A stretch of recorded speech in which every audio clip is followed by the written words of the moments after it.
நம் ஆண்டவர் இயேசு கிறிஸ்துவின் நாமத்தினால் மகிழ்ச்சியும் சமாதானமும் நம் அனைவரோடும் இருப்பதாக. திருத்துதர் பணிகள் 12:1-11 முடிய. அக்காலத்தில் ஏரோது அரசன் திருச்சபையை சார்ந்த மக்கள் சிலரை பிடித்து கொடுமைப்படுத்தினான். யோவானின் சகோதரரான யாக்கோப்பை வாளால் கொன்றான். அது யூதருக்கு மகிழ்ச்சி அளித்ததைக் கண்டு அவன் தொடர்ந்து பேதுருவையும் கைது செய்தான். அது புலிப்பற்ற அப்ப விழா நாட்களில் நடந்தது. அவரை பிடித்து சிறையில் அடைத்து காவல் செய்யுமாறு 4 குழுக்களிடமும் அவன் ஒப்புவித்தான். பாஸ்கா விழாவுக்கு பின் மக்கள் முன்பாக அவரது வழக்கை விசாரிக்கலாம் என விரும்பினான்.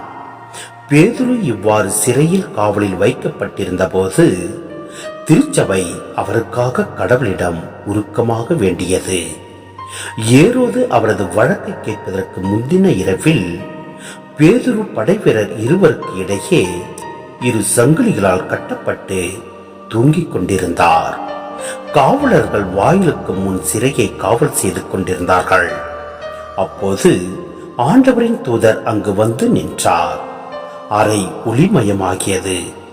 அவர் பேதுருவை தட்டி எழுப்பி உடனே எழுந்திடும் என்று கூற சங்கிலிகள் அவர் கைகளிலிருந்து கீழே விழுந்தன. வானதூதர் அவரிடம் இடைக்கச்சியை கட்டி மிதியடிகளை போட்டுக் கொள்ளும் என்றார். அவரும் அவ்வாறே செய்தார். தூதர் அவரிடம் உமது மேலுடையை அணிந்து கொண்டு என்னை பின்தொடரும் என்றார். பேதுரு வானதூதரை பின்தொடர்ந்து சென்றார். தூதர் மூலமாக நடந்தவையெல்லாம் உண்மை என்று அவர் உணரவில்லை. ஏதோ காட்சி காண்பதாக அவர் நினைத்துக் கொண்டார். அவர்கள் 1ஆம் காவல் நிலையையும் 2ஆம் காவல் நிலையையும் கடந்து நகருக்கு செல்லும் இரும்பு வாயில் அருகே வந்தபோது அது அவர்களுக்கு தானாகவே திறந்தது. அவர்கள் வெளியே வந்து ஒரு சந்து வழியாக சென்றார்கள்.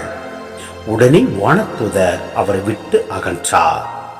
பேதுரு தன்னுணர்வு பெற்றபோது ஆண்டவர் தம் வானதூதரை அனுப்பி ஏரோதின் கையிலிருந்து என்னை விடுவித்து யூத மக்கள் எதிர்பார்த்த எதுவும் நிகழாதவாறு என்னை காத்தார் என்று நான் உண்மையாகவே அறிந்து கொண்டேன் என்றார். சிந்தனை. ஏரோது அகிரிப்பா பெரிய ஏரோதின் பேரன். அவனுடைய சகோதரிதான் ஏரோதியா. திருமுழுக்கு யோவானின் தலை வெட்டப்பட அவள் காரணமாயிருந்தாள். அகிரிப்பா கிபி 41 முதல் 44 வரை ஆண்டான். ரோமையர் அவனை பாலஸ்தீனாவின் பெரும் பகுதியை ஆள அழைத்தனர்.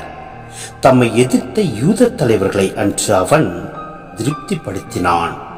தம் பதவியை தக்க வைத்திட கிறிஸ்தவர்களை துன்புறுத்தினான். அவன் யாக்கோப்பை கொன்றான். பேதுருவை கொல்ல முயன்றான். பேதுருவை அற்புதமாக விடுவித்த கடவுள் ஏன் யாக்கோப்பு கொல்லப்பட விட்டுவிட்டார்? இது ஒரு மறைப்பொருள், நமக்கு புரியாதது. ஆனால் தீமை உலகில் அனுமதிக்கப்பட்டாலும் கடவுள் ஒரு நாள் தீமையை வெல்வார் என்பதே நமது நம்பிக்கை.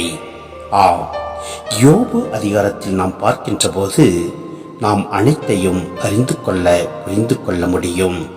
எனவே நம் வாழ்வில் தீமைகள் ஏற்படுகின்ற போது அவற்றை சிறிதும் பொருட்படுத்தாமல் நம் ஆண்டவரில் நம்பிக்கை வைத்து செயல்படுவோம். எல்லாம் வல்ல இறைவன் நம்மை நிறைவாய் ஆசீர்வதிப்பார். ஆமென்.